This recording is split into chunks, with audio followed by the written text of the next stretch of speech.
This is Agriculture Today, and I'm Shelby Varner with the K-State Radio Network. Starting the show is David Schemm, State Executive Director of the Kansas Farm Service Agency, as he shares his updates from the agency and what programs are available for producers.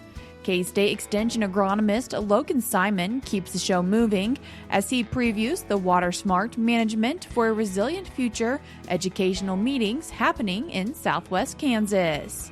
Part of the Beef Cattle Institute's Cattle Chat podcast ends the show as these experts discuss what they view as important to have the successful veterinary school application. That and more is coming up ahead on Agriculture Today.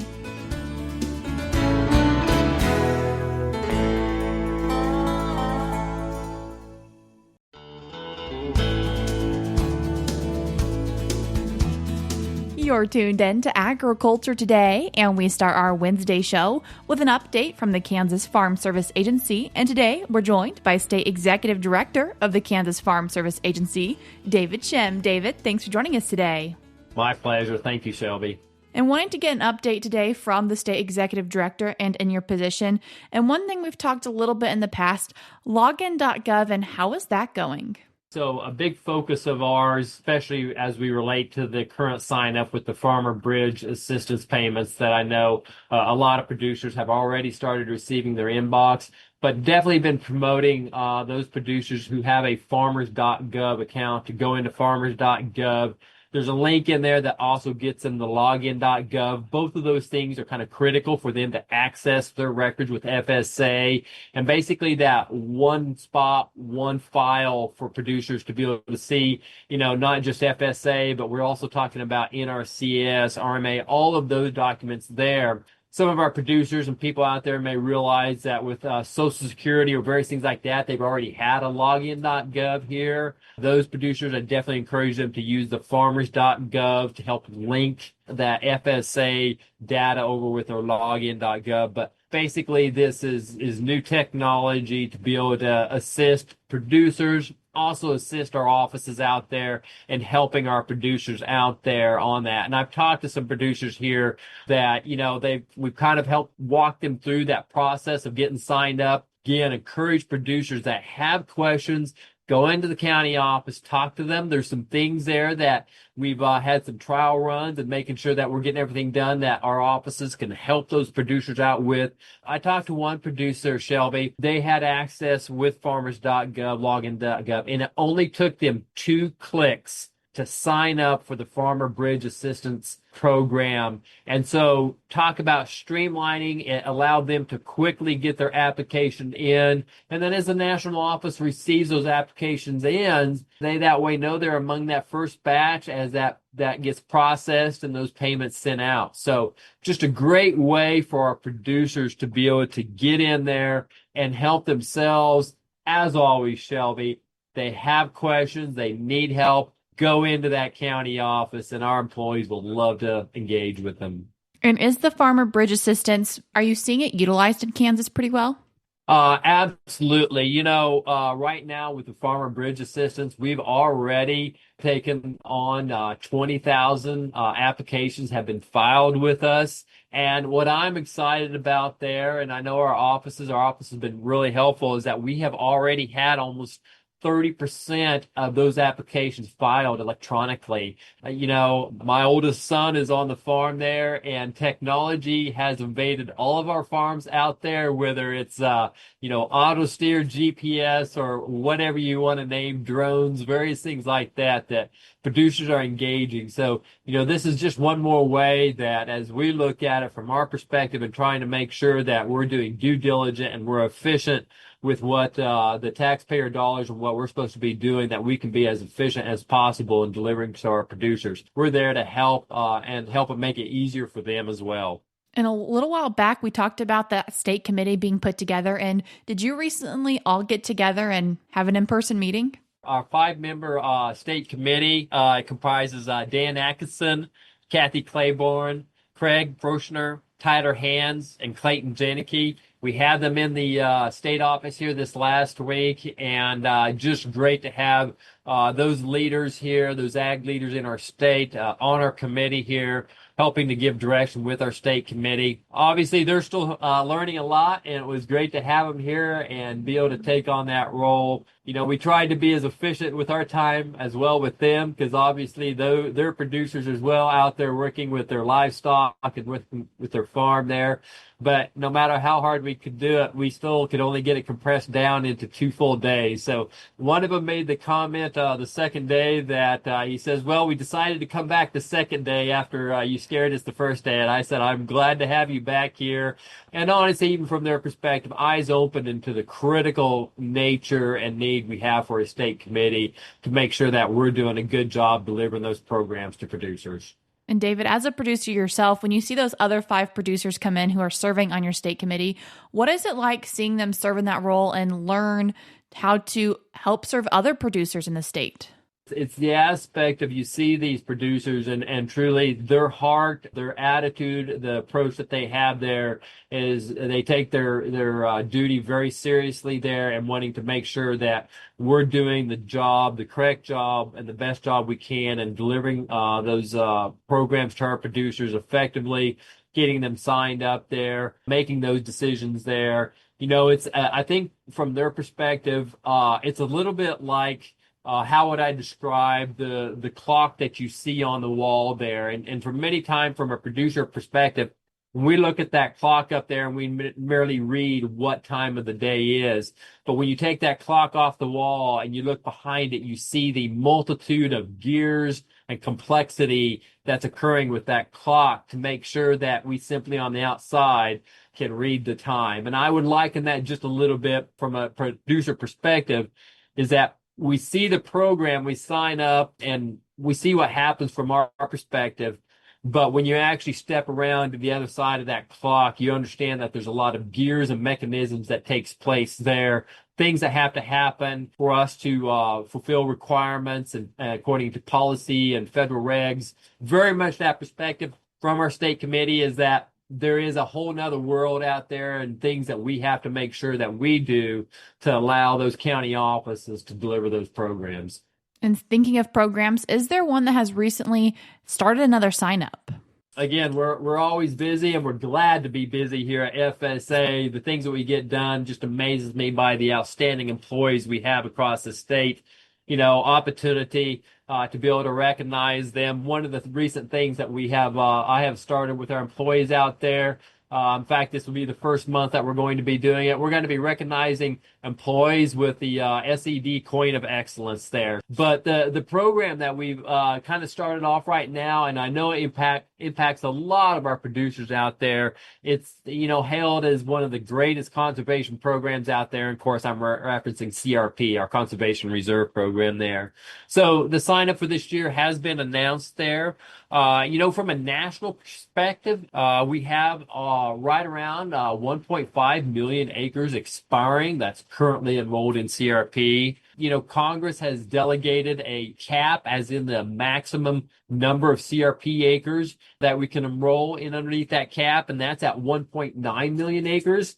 So, from a national perspective, hopefully all the acres are expiring. If they so choose, they should be able to sign up. And maybe hopefully she'll have some room for additional CRP acres to be added out there. From a Kansas perspective, we have a little over 118,000 acres expiring this year. So again, for those producers that have possibly expiring acres this year and wish to re-enroll those acres, get into that local county office, talk to those people there, and start working on that process of re-enrolling those CRP acres. And for those producers out there who may have acres that they want to add there, again, get into your county office. Let's start working through that process of sign up there. Hopefully there will be enough room underneath that enrollment to be able to go through and get those acres in for those producers. And I also wanted today to take the time to note that you also recently did some travels, and where did you head to in Kansas? So, unfortunately, always gets to this time of the year, and it's something that just gets very concerning, and we all know that. And of course, I'm referencing the wildfires, and most specifically, the wildfires that occurred down in Edwards County, actually came over from Oklahoma onto us this past few weeks ago here. And so, first of all, just the heart goes out to those producers affected by those wildfires with, either lost pasture situations, hay, and of course, very devastating those producers who have lost either homes or even livestock as well too there. So it was, definitely was an opportunity to be able to get down there and visit with some of these producers here. Again, thoughts and prayers are definitely with those producers there and the challenging times there.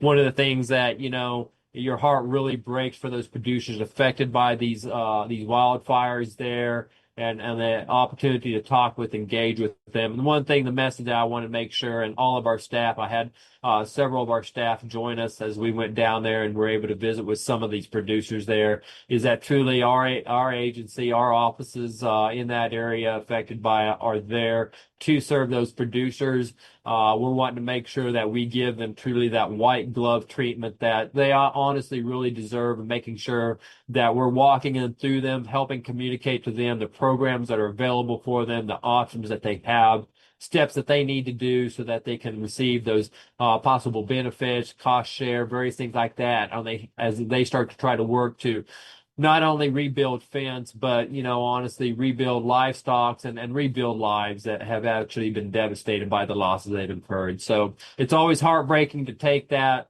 Felt it was really neat to go down there. There's nothing like having a very sobering firsthand, experience as you do walk through these pastures and fields, fences, and livestock that have been lost to these devastating occurrences. David, I appreciate you taking the time to join us today. Thank you, Shelby. That was State Executive Director of the Kansas Farm Service Agency, David Schemm. We're cutting to a short break now, but we'll be right back.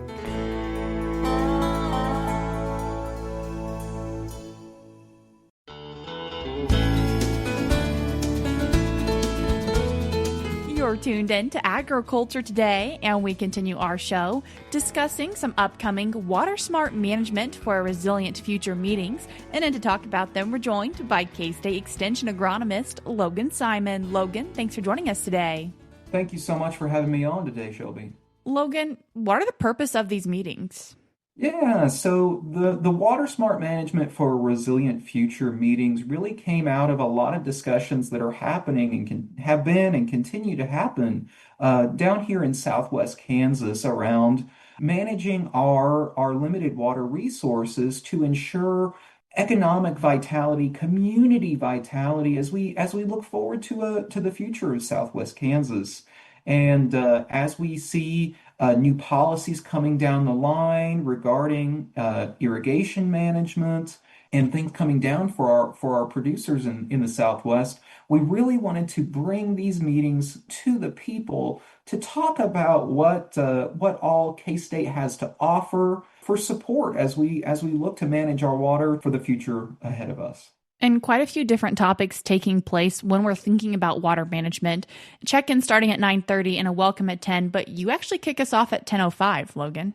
Yes, I do. 10:05, we begin with a talk I've titled Low Water Big Potential, Alternative Crops and Cropping Systems. And really the focus here will be talking on some of the alternative crops that have been coming in and really finding a place in Southwest Kansas when we find ourselves in a position of low water, things like cotton, as well as winter canola that has been coming back into our area, winter durum as a new option in the Southwest, and then just basically thinking about broader management around our cropping systems to reduce water use while maintaining productivity and economic sustainability.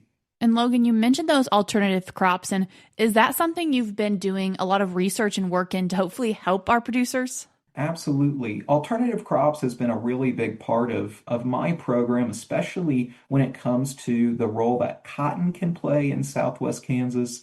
We continue to really look at this crop as something that can bring a lot of opportunity to really complement other crops that we're already growing. We're not going to see crops like cotton and canola take over every single acre, but they do potentially have a place on some of our acres to complement things like our tried and true corn and grain sorghum and wheat. So that's really been a key thing that I've been engaged in, along with my colleague Jonathan Aguilar, our water resources engineer here at the Garden City Station. So we've got some really good locally developed research to share with folks. And what research is Jonathan sharing about as he follows your presentation? Jonathan is going to come in and give a talk on some more enhanced irrigation technologies and strategies with some different irrigation technologies that they've been testing over the years. We've had a wide array of different technologies that have come in, and some that have had more and less success. We'll be talking about that as well as just some more basic things around managing our existing technologies to maximize our efficiencies. I talk to a lot of producers who are always amazed at how much their efficiency can be improved just with some more strategic maintenance on some of our existing technologies. So really diving into the systems that are out there. And who is then providing the next presentation? From there, we have Kay Strong-Prather from Kansas Ag Mediation Service, and she's going to give us an update on some of the services that are provided out of CAMS as producers are navigating changes in policy as we move into the future. We really want our folks to know that CAMS is here for you and is another resource out of Kansas State University for our people to take advantage of. And of course, an important factor in all meetings, lunch is provided? Lunch is provided, and we are, along with lunch and just overall sponsorship of this meeting, we really want to share our appreciation with the Kansas Water Office for their support of these meetings and allowing us to make this a reality out here in Southwest Kansas. And while we're talking about water in that part of the state, I feel like we have to mention the groundwater management districts, and will we be hearing from them at these meetings?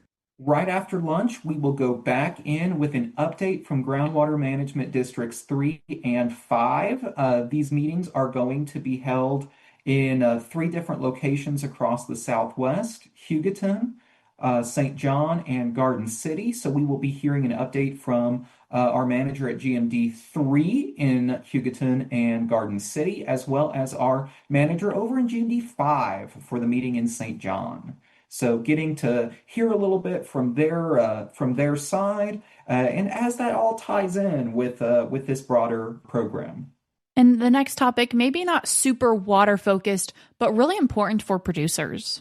Following our update from the groundwater management districts, we're going to go into a quick program that we call Weathering the Storm in Agriculture. And this is going to be coming from Rachel Clues, who is our Southwest Regional Family and Consumer Science Specialist, who has a key role in stress and resiliency within our broader extension system. So she's going to be talking about cultivating resiliency and a productive mindset as we look to the future of Southwest Kansas. And who follows Rachel? Going in following there, we will have a presentation from Dr. Micah Cameron Harp, which we're really excited about. He is a new faculty in the Department of Ag Economics. And so he will be talking on some of the work that he's been doing, looking at the economics of achieving our regional water resource conservation goals and really tailoring that to the locations as we move across Southwest Kansas over the course of these meetings.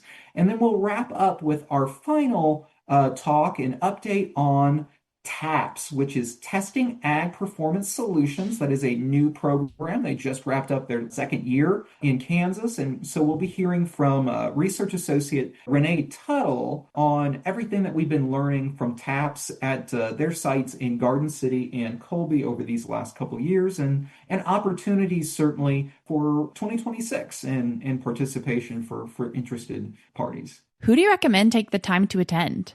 These meetings are really geared towards everyone who is working in agriculture in Southwest Kansas. be it a producer, be it a crop consultant, even folks that are engaged with our broader livestock industry that we know is so important for Southwest Kansas. We think that there is great information to be shared here that can really bring value to all interested parties.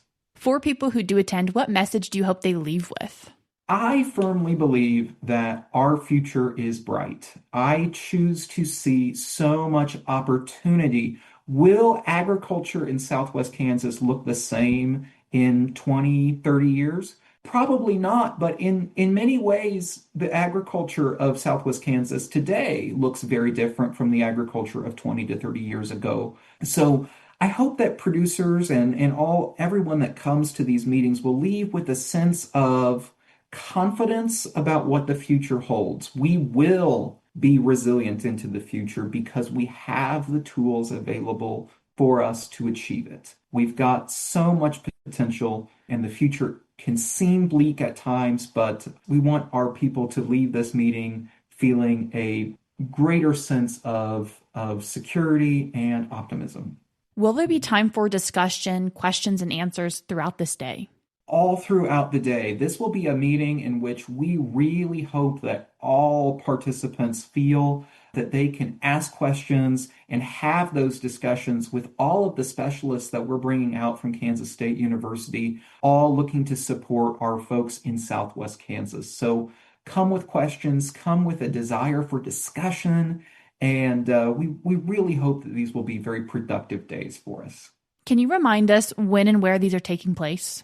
Absolutely. So again, our meetings will be on March 10th, 11th, and 12th in Hugoton, St. John, and Garden City. On March 10th, we will be in Hugoton with, again, a representation from GMD 3, March 11th in St. John, GMD 5, and March 12th back to GMD 3 at Garden City. Across all locations, we start at 10 a.m. with our welcome, with registration beginning at 9:30 a.m. We ask that all people try to RSVP by March 8th, but we will not turn anyone away at the door. If people do have more questions or are wanting to find more information, what's the best way they can do that? The best way for them to reach us would be to contact their local agent, especially for those that are in Wild West District, which is Seward, Stevens, and Haskell counties. 21 Central District, Stafford and Edwards, and West Plains District, Finney and Scott. Otherwise, they can feel free to reach out directly to myself at my email, lsimon@ksu.edu. We would be happy to answer any and all questions. Logan, I appreciate you taking the time to join us today. Thank you so much for having me on, Shelby. That was K-State Extension agronomist Logan Simon discussing the upcoming Water Smart Management for Resilient Future meetings. I will put a link in today's show notes on agtoday.net of the resources he mentioned. We're cutting to a short break now, but we'll be right back.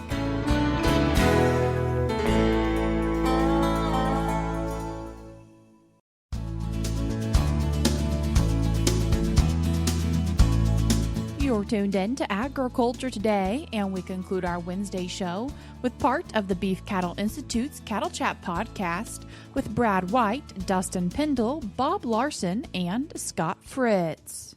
You know, what does it take to get into vet school? If I'm thinking about that, what are some of the things I should be thinking about? And I know, Dustin, you work with undergrads, and we have Ag Econ students that interview every year. What are some of the questions that they have? First day of class, I had a student introduce herself, Ag Econ, pre-vet.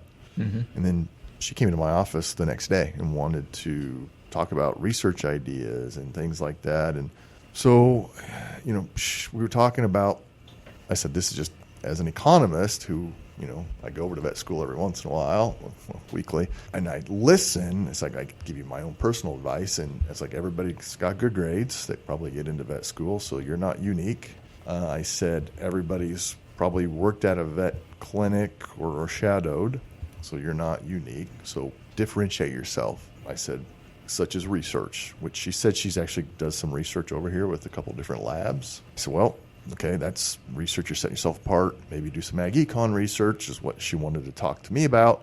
But I also said your degree's a little different than most, right? You're not an animal science major. You're an ag econ, so you're taking some economic and some business classes. I said that's one unique aspect because everybody I've had in class in the past has actually come on to vet school here at K-State, and actually they've all been a part of BCI at some point. We've had several, and I agree with the differentiate, but the basics are still the basics. So get some vet experience. Make sure that your grades, especially in the science courses, are up to par. And they don't have to be all A's, but you need to get good grades in your science courses. And it's not grade-based entry, right? We don't have just a set criteria that it has to be X, but you have to have the academic fortitude to be able to get through vet school. I think the vet experience is a big one. Bob and Scott, what are your kind of words of advice if someone's thinking about walking down that path? Yeah, I think some of the things you've already said. One of the reasons why we emphasize having some experience is we're really trying to identify people that are going to thrive in the career. And the career is way past school. So it's the interacting with public, it's problem solving, and we want them to have a really good understanding of what that is. You got to have a realistic perspective because what you see from a vet on the client, and I interviewed a student this year that their experience with veterinarians was from the client side. Mm-hmm. So it was all from the client side perspective from my ranch. Here's what the vet does, and I want to do that. But you need to flip it and see it from the veterinarian side because they're going to a lot of different operations and doing many different things than they would just at your operation. Right. Good and bad, which you may or may not enjoy. But you're right, have a realistic expectation of what's in the profession. One other that is because of that, a lot of the students, probably 2/3 of the students I interview, have really been kind of positioning themselves since even high school. You know, that they've gotten a lot of experience at veterinary clinics. They've kind of known that they wanted to go this route. But there's about 1/3 of the people I interview that I actually kind of find interesting, and they came to vet med a little bit later. Some of them even started a career and then came to vet med. And sometimes that's quite valuable also. So somebody that kind of has more of an ag economics bent, maybe a little more of a business mindset. You know, veterinary medicine is a pretty broad field as far as the types of jobs. Maybe you only interact with, you know, a mixed animal practitioner or a feedlot consultant or a small animal practitioner, but there's a lot of different jobs. And so I like meeting those people that kind of said, you know, I started in engineering or I started someplace else, and then I got to thinking about different career options and ended up at vet med. And they often make really good veterinarians also because they kind of came from a different path. Scott? One is meet the prerequisites, because if you don't meet what's listed as a prerequisite, the application's not going to make it through. Stop one. 2, the veterinary experience is not only depth, so you can put in a ton of hours at the same vet clinic over time. That's depth, but you don't have the breadth necessarily. And I think you want to have experience in both companion animal, food animal, equine, so you've seen all of those things. Next one is all like your personal statements. Everybody says the same thing. I love animals, et cetera, et cetera. So find a way to be unique in a personal statement, and maybe, you know, that's going to be different for everybody. Once again, that was part of the Beef Cattle Institute's Cattle Chat podcast. That's what we have for you today on Agriculture Today, but we'll be back with more for you tomorrow.